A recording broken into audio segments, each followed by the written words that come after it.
많은 부모님들이 아이들이 다양한 놀이를 하길 원해요. 다양한 놀이를 하고 다양한 주제의 놀이를 해야 우리 아이가 다방면에서 똑똑해지고 훌륭해진다라고 생각을 하는데요.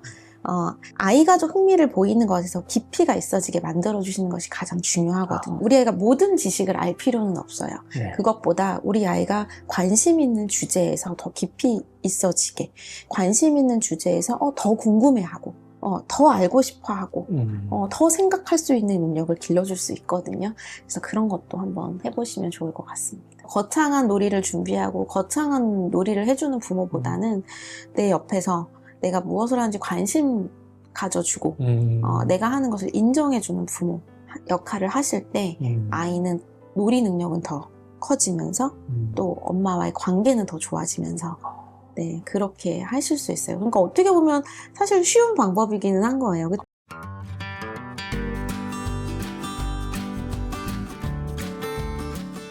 이건 이렇게 하는 거야 라면서 아이의 놀이를 방해하는 부모들이 많이 있는데요. 놀이 주도권을 빼앗는 흔한 말, 행동에는 어떤 것이 있으며 가르치는 사람이 아니라 즐거운 놀이 파트너로 전환하기 위해서는 어떻게 해야 될까요? 키즈 카페를 가든지 네. 동물원을 가든지 아이랑 이제 어디를 놀러 가거나 근데 뭐 집에서도 마찬가지죠. 엄마들이 정말 많이 하는 말이 야 이것 좀 봐봐, 여기 좀 봐봐, 이런 것도 있어, 이런 얘기를 많이 하거든요. 그 말을 하는 이유는 엄마의 시선이, 엄마가 보는 그 장면이 의미 있다고 생각해서 아이한테 여기 좀 봐봐, 이것 좀 봐봐, 이런 이야기를 많이 하거든요. 결국 뭐냐면 엄마의 시선을 아이에게 따라오라고 하는 말이에요. 나의 시선을 아이한테 요구하는 부모가 되어서는 안 되고 아이가 무엇을 보고 있는지, 아이가 어디를 바라보고 있는지를 먼저 보셔야 하는 거거든요. 그랬을 때 우리는 아이를 인정해주는 부모가 되는 거예요. 당장 이것을 아이와 하고 싶고 이게 되게 멋있어 보이고 우리 아이가 이거를 봤으면 좋겠는, 예를 들어 내가 아쿠아리움에 갔어요. 근데 내가 거기 멋진 고래상어가 있어서 야 저기 좀 봐봐, 이렇게 우리는 그런 이야기들을 많이 하잖아요. 그건 뭐예요? 저게 멋있어 보이고 저게 아이가 봤으면 좋겠는 것을 향해서 아이에게 저기 좀 봐봐, 저런 것도 있어, 이런 이야기를 많이 하잖아요. 근데 우리 아이는 그거에 관심이 없을 수 있고 그 옆에 있는 정말 더 작은 내가 의미 없다고 생각하는 거에 아이는 관심이 있을 수 있거든요. 그거를 바라본다면 내가 아이한테 저것 좀 봐봐 라고 강요하기보다는 아 너는 지금 그 물고기를 보고 있구나, 그 물고기는 꼬리가 이렇게 생겼네, 그 물고기는 뭐 눈이 어떤 모양이네, 아이가 보고 있는 것에 같이 관심을 가져줄 때 아이는 그것에 더 오래 집중할 수 있고 그 아이가 보이는 흥미를 나는 인정해주는 부모가 되는 거거든요. 너무 내가 많은 것들을, 내가 중요하다고 생각하는 것, 내가 필요하다고 생각하는 것을 아이에게 주기 위해서, 보여주기 위해서, 알려주기 위해서 먼저 내가 그렇게 여기 좀 봐, 여기 이런 것도 있네, 이것 좀 해보자, 엄마랑 이거 해보자, 이런 말들을 하는데 그것보다는 아이가 과연 그 장면에서 우리 아이는 무엇을 가장 먼저 보고 있고 무엇을 가장 오래 응시하고 있고 어떤 것에 가장 흥미를 보이는지 그것을 인정해 준다면 우리 아이는 어느 곳에 가서도 그곳에서 본인이 무엇을 좋아하는지, 무엇을 하고 싶은 사람인지 스스로를 잘 파악할 수 있는 사람이 되는 거거든요. 세상에 굉장히 많은 정보와 지식이 있죠. 네. 근데 우리는 그 많은 지식과 정보를 아이들에게 많이 주려고 노력을 하거든요. 근데 그거보다 더 중요한 거는 아이가 무엇을 궁금해해야 하는지가 중요하잖아요. 그래서 아이 스스로 누군가 주는 것을 받아들여서 내가 많은 양을 알고 있는 거는 이제 중요한 시대가 아니잖아요. 어떠한 같은 장소에 가더라도 거기에서 이건 왜 이렇게 생겼지? 궁금할 수 있는 태도가 중요하거든요. 그러니까 그 태도를 길러주려면 내가 의미 없어 보이는 것을 아이가 보고 있더라도 아이가 그것을 바라보면서 무엇을 궁금해하는지, 그것을 바라보면서 우리 아이는 어떤 생각을 하고 있을지 내가 그것을 같이 관심 있게 바라봐 줄 수 있는 부모가 되는 것이 더 중요한 역할이다. 그것이 아이를 방해하지 않는 부모의 역할. 아이가 뭘 보는지를 계속 관찰을 좀 해야 되겠네요. 맞아요. 근데 우리는 참 그럴 여유가 없어요. 네, 엄마들이 항상 욕심에, 무언가를 주고 싶은 마음에 많은 것들을 아이들이 머릿속에 넣어놓을 필요는 없어요. 물음표를 내가 가질 수 있는 능력. 이게 뭘까? 이건 왜 그럴지? 이건 어떻게 하지? 이건 왜 여기 있지? 이렇게 우리가 물음표를 가질 수 있는 능력이 정말 이 앞으로의 시대에 중요하거든요. 근데 엄마가 계속 무언가를 주고 엄마가 계속 주도하면 아이는 머릿속에 물음표를 새길 시간이 없어요. 그럴 기회가 없어요. 우리는 사실 그렇게 컸잖아요. 그래서 우리 머릿속에도 물음표를 가질 여유가 없어요. 앞으로 미래를 살아갈 아이들한테 너무 중요한 부분이거든요. 네. 스스로 궁금해하고 스스로 무언가를 찾아내고 이게 사실 창의적인 사고인 거잖아요. 이게 기계를 다스릴 수 있는 능력이잖아요. 네. AI를 다스릴 수 있는 능력인 거잖아요. 내가 이미 많은 것을 갖고 있는 AI한테 어떤 것이 내가 궁금한지 질문을 던지는 능력. 내가 어떤 정보를 찾아내기 위해서 어떤 정보를 질문을 던져야 하는지 질문을 던질 수 있는 능력이 중요하잖아요, 아이들에게. 네. 우리는 그럴 여유가 없이 컸어요. 그래서 사실 아이들에게도 그런 질문을, 그런 물음표를 가질 여유를 우리는 많이 못 주는 것 같아요, 부모들이. 아이들은 그게 너무 필요한 시대. 그리고 그걸 잘하는 아이가 미래에 성공할 수 있는 아이가 될 수 있는 것. 그렇기 때문에 아이가 무엇을 좋아하는지 시선을 인정해주는 것에서부터 아이가 물음표를 가질 수 있는 여유까지 줄 수 있는 거기 때문에 너무 필요한 능력. 그렇죠? 꼭 해야 하는 역할이고 부모가. 단계로 얘기하면 1단계는 방치라고 한다면 2단계는 부모가 주는 거, 주입식 교육이라고 하면 네네네. 3단계는 지켜보면서 내가 지금 개입할 수 있지만 개입을 좀 멈추고 스스로 하게끔 봐주는 아이에 대한 신뢰가 필요하겠는데요. 이 아이가 어린데 스스로 뭘 알아낼 수 있고 스스로 할 수 있다는 믿음이 필요하겠는데요. 맞아요. 아이들이 그런 능력이 다 있고 우리 호기심이라고 하는 거 본능이거든요. 아기 때부터 왜 저게 움직이지? 모빌이 움직이는 걸 보고 아이들이 호기심을 가지고 쳐다보잖아요. 네. 누가 왔다 갔다 하면 쳐다보잖아요. 왜 왔다 갔다 하지?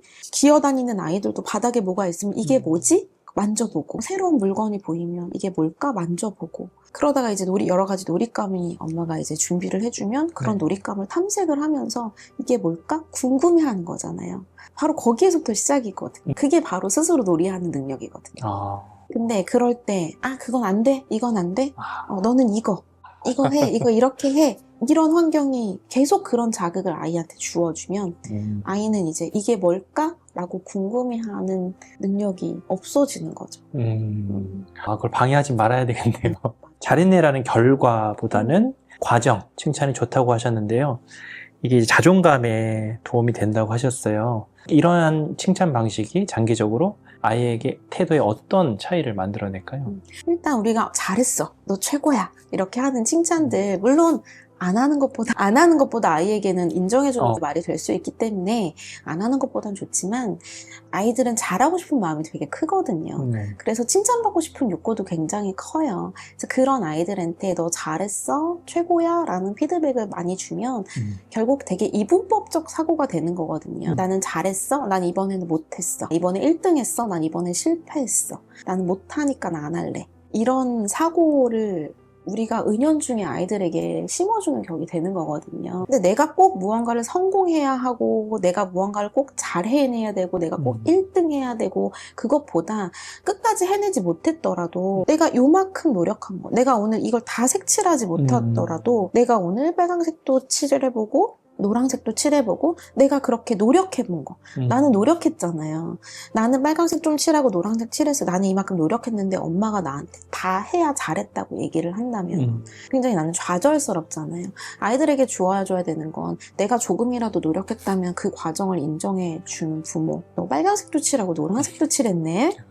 이렇게 얘기해주면 내가 이렇게 칠한 걸 엄마가 인정해주는구나, 엄마가 나를 칭찬해주는구나, 이렇게 되는 거거든요. 그런 칭찬이 훨씬 아이들에게 엄마가 나를 인정해주는구나, 내가 노력한 부분을 알아주는구나, 내가 꼭 무언가를 성공하고 잘 해내고 1등 하는 게 아니라 내가 이만큼 노력한 부분을 엄마가 인정하는구나, 나는 가치 있는 사람이구나, 이렇게 되는 거고요. 그런 피드백을 많이 받았을 때 스스로가 가치 있다고 생각을 하고 1등은 하지 못했지만 오늘은 어제보다 더 많이 노력했으니까 나는 잘했어, 나는 가치 있는 아이야, 그게 자존감이잖아요. 꼭 무언가를 성공해야 되고 1등 해야 되고 최고여야 되고 잘 해내야만 하고 그건 아니잖아요.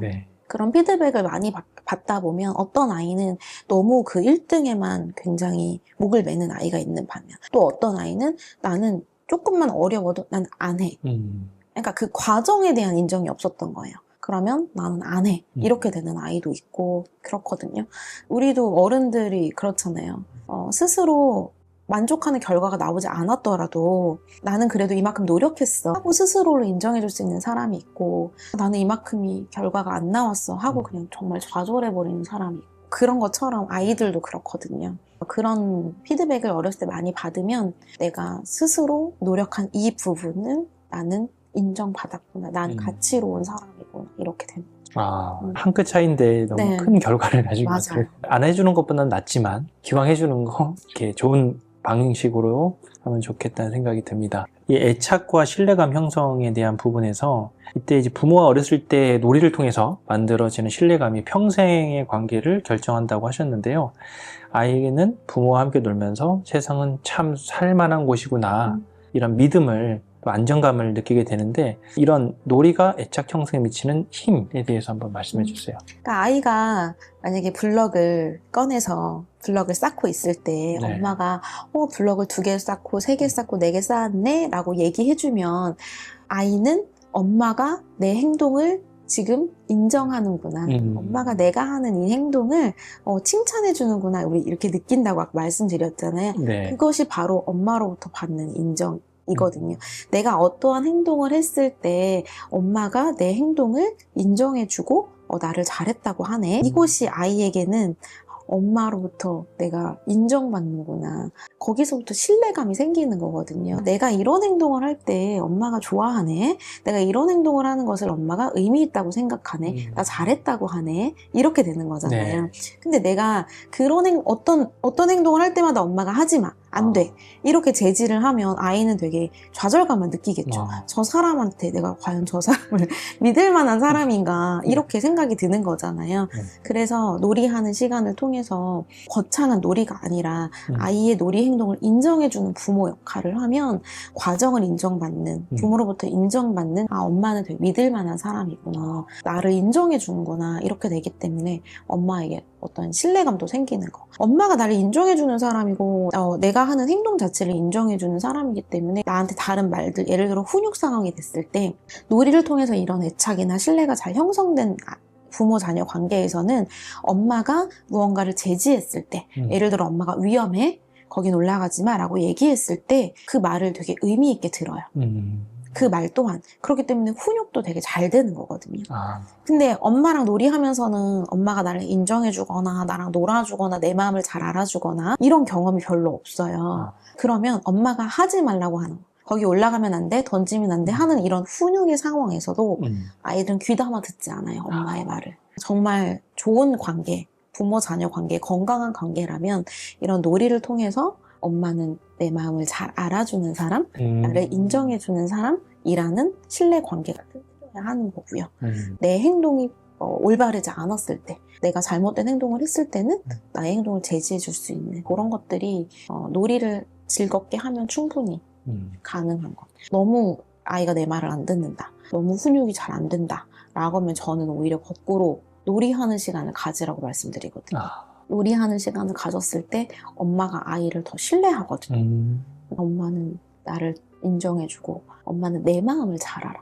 이렇게 되면 엄마가 너무 좋아, 엄마랑 같이 시간을 보내고 싶어, 엄마는 나한테 되게 의미 있는 사람이야, 이렇게 되고, 그렇게 됐을 때 훈육도 더 나한테 의미 있는 사람이, 내가 좋아하는 사람이 하는 얘기니까 더 귀 기울여 듣는단 말이에요. 네. 그래서 훈육이 잘 안 된다면 놀이하는 시간을 늘려봐라, 오히려 저는 거꾸로 이렇게 말씀을 드리는 이유도 거기에 있어요. 같이 놀면 만만하게 구네? 그럴 수 있잖아요. 같이 친하게 놀면 이게 위아래가 없고 또 수평적이다 생각하는데 그게 아니라 오히려 더 믿고 더 훈육도 더 잘 되게 되는 거예요. 네, 맞아요. 그러니까 잘 놀아준다고 생각해서 상하 관계가 없고 부모 자녀의 경계가 없고 그냥 친구처럼 이라고 생각하는데, 그 친구처럼 잘 놀아주는 것은 놀이할 때이거든요. 함께 놀이하는 시간은 너가 원하는 놀이, 친구처럼 그렇게 놀아주지만 일상으로 돌아왔을 때는 분명한 상호관계가 있어야 하는 거고 되고 안 되는 게 분명히 있어야 하는 거거든요.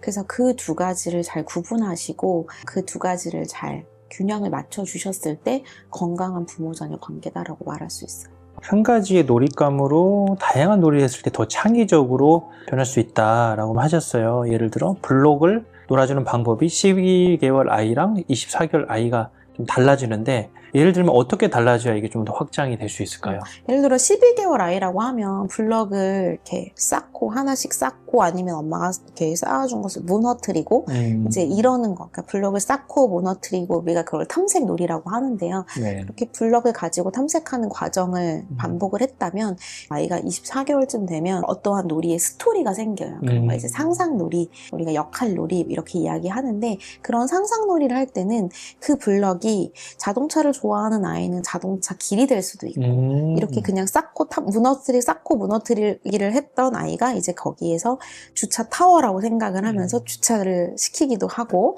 마트 놀이를 좋아하는 아이라고 하면 그게 마트 진열대가 되기도 하고 병원 놀이를 좋아하는 아이라면 그게 병원 침대가 되기도 하고 그런 식으로 같은 블럭이어도 아이의 놀이 수준이 발달을 하면서 놀잇감을 가지고 놀이하는 이제 수준이 달라지는 거죠. 병원 놀이 할 때는 이 놀잇감이 필요하고 뭐 이 놀이 할 때는 이 놀잇감이 필요하고 이게 아니라 블럭 하나를 가지고도 이 블럭이 어렸을 때는 뭐 쌓고 무너뜨리고의 탐색이 됐다가 나중에는 그게 병원 침대도 됐다가 자동차 길도 됐다가 주차장도 됐다가 빌딩도 됐다가 이렇게 변형해서 내가 만들 수 있는 놀잇감이 훨씬 아이들의 창의성 발달에는 좋아요. 우리가 그런 걸 개방적 놀잇감이라고 이야기를 하거든요. 그래서 한 가지만 할 수 있는 게 아니라 이렇게도 아이가 생각하는 대로 변형할 수 있는 놀잇감, 변형해서 가지고 놀 수 있는 놀잇감 그런 것들이 이제 블럭이 좋은 예가 될 수 있겠죠. 근데 예를 들어서 아까 페트병 같은 경우도 나중에는 화분으로도 쓸 수 있는 거고 다양하게 거기다가 이제 뭐 붙이고 뭐 하는 이제 뭔가를 만드는 도구로 쓸 수도 있는 거고 날개를 붙이면 비행기가 될 수도 있는 거고요. 다리를 붙이고 팔 붙이면 로봇으로 만들 수도 있는 거고요. 그러한 어떠한 한 가지를 꼭 이걸 페트병으로만 활용하는 게 아니라 다른 방법으로 사용할 수 있는 능력이 창의적인 사고를 할 수 있는 능력인 거죠. 블럭이 가장 이제 보편적으로 활용하기 좋은 그 장난감이긴 하겠네요. 블럭일 수도 있고요. 사실 종이 한 장으로도 얼마든지 많은 것들을 만들 수 있죠. 그림을 그릴 수 있고 찢어서 뭐 긴 끈을 만들어서 뭐 끈으로 사용할 수도 있는 거고요. 뭐 가위로 오려서 꽃을 만들 수도 있고 종이도 사실은 굉장히 변형 가능한 놀잇감 중에 하나이고요. 빨대 같은 것도 빨대로 뭐 내가 연결해가지고 다양한 모양을 만들 수도 있고 빨대도 길게 연결해서 낚싯대를 만드는 아이도 있고 빨대를 연결해서 안경을 만드는 아이도 있고 여러 가지 빨대로도 탑을 쌓을 수도 있고 아니면 잘게 잘라서 끈에 연결해서 목걸이를 만들 수도 있고 빨대 하나로도 굉장히 여러 가지를 만들 수 있는 블럭에 국한하지 않고 다양하게 쓸 수 있을 것 같습니다. 아이와 어떻게 놀아줘야 할지 막막하고 불안한 초보 부모들께 전하고 싶은 메시지 아이의 마음을 잘 알아주는 부모가 되기 위해서는 어떻게 하면 좋을지 말씀 부탁드리겠습니다. 일단 우리가 잘 노는 부모가 되길 원해요. 그러려면 욕심을 좀 내려놓고 내가 원하는 놀이를 하려고 욕심과 부담을 내려놓으시고 우리 아이는 무엇을 좋아하는 아이인지 아이의 시선이 어디에 가 있는지를 먼저 바라봐 주시면 아이에게 충분히 나의 놀이를 인정해주는 부모 그러니까 관계도 만들면서 아이의 놀이를 인정해주고 아이의 주도성도 길러줄 수 있는 그런 역할을 하실 수 있기 때문에 내가 잘 노는 부모가 되고 싶다라고 하신다면 우리 아이가 과연 무엇을 좋아하는지 우리 아이는 무엇을 좋아할 때 어떤 놀이를 할 때 가장 오래 집중하고 가장 흥미를 보이면서 할 수 있는지 그것들을 조금 관찰하시는 시간부터 시작하시면 놀이가 쉬워지실 거고요. 많은 부모님들이 아이들이 다양한 놀이를 하길 원해요. 다양한 놀이를 하고 다양한 주제의 놀이를 해야 우리 아이가 다방면에서 똑똑해지고 훌륭해진다라고 생각을 하는데요. 아이가 좀 흥미를 보이는 것에서 깊이가 있어지게 만들어주시는 것이 가장 중요하거든요. 우리 아이가 모든 지식을 알 필요는 없어요. 그것보다 우리 아이가 관심 있는 주제에서 더 깊이 있어지게 관심 있는 주제에서 더 궁금해하고 더 알고 싶어 하고, 더 생각할 수 있는 능력을 길러줄 수 있거든요. 그래서 그런 것도 한번 해보시면 좋을 것 같습니다. 거창한 놀이를 준비하고, 거창한 놀이를 해주는 부모보다는 내 옆에서 내가 무엇을 하는지 관심 가져주고, 내가 하는 것을 인정해주는 부모 역할을 하실 때, 아이는 놀이 능력은 더 커지면서, 또 엄마와의 관계는 더 좋아지면서, 그렇게 하실 수 있어요. 그러니까 어떻게 보면 사실 쉬운 방법이기는 한 거예요. 더 쉽지만 더 효과는 좋은 그런 놀이 방법들을 좀 많이 활용하시면 좋을 것 같습니다. 발달에도 좋고 또 평생 친구 같이 평생 친밀한 관계로 유지할 수 있는 그 키가 어렸을 때 있네요. 나중에 커서는 회복이 더 어렵고 더 많은 에너지가 네. 들어가고. 왜냐면 그때는 이제 방문 닫고 들어가는 방법이 없고요. 그 시간이 그렇게 늦게 오지 않아요. 나와 함께 놀고 싶어 하는 그 아이의 시간이 그렇게 길지가 않거든요. 우리의 아이를 총 육아하는 그 기간을 봤을 때 10년? 네, 정도이지 않을까. 아이가 정말 나랑 같이 놀길 원하는 그 시간이. 그리고 그 10년이라고 하지만 뭐 길면 길지만 뭐 하루 종일은 아니잖아요. 아이들이 기관도 다니고 실질적으로 하루 동안 나랑 함께 보내는 시간이 그렇게 많지 않거든요. 요즘 아이들도 얼마나 바빠요. 그럼 그렇게 부모랑 보내는 그 한두 시간 정도를 정말 아이가 무엇을 원하는지 바라봐 줄 수 있고 아이가 원하는 놀이를 함께 해줄 수 있다는 거. 모든 부모가 다 할 수 있다. 아, 그럼요. 네. 그리고 오히려 힘을 좀 빼시면 되니까. 네. 애들과 많이 놀이하는 시간, 아이가 진짜 원하는 놀이를 함께 해주는 그런 시간들을 꼭 가져보시면 좋을 것 같습니다. 그리고 이 책이 그런 시간들을 더 좀 의미 있게 만들어주는 데 도움이 되시면 좋을 것 같고요. 네.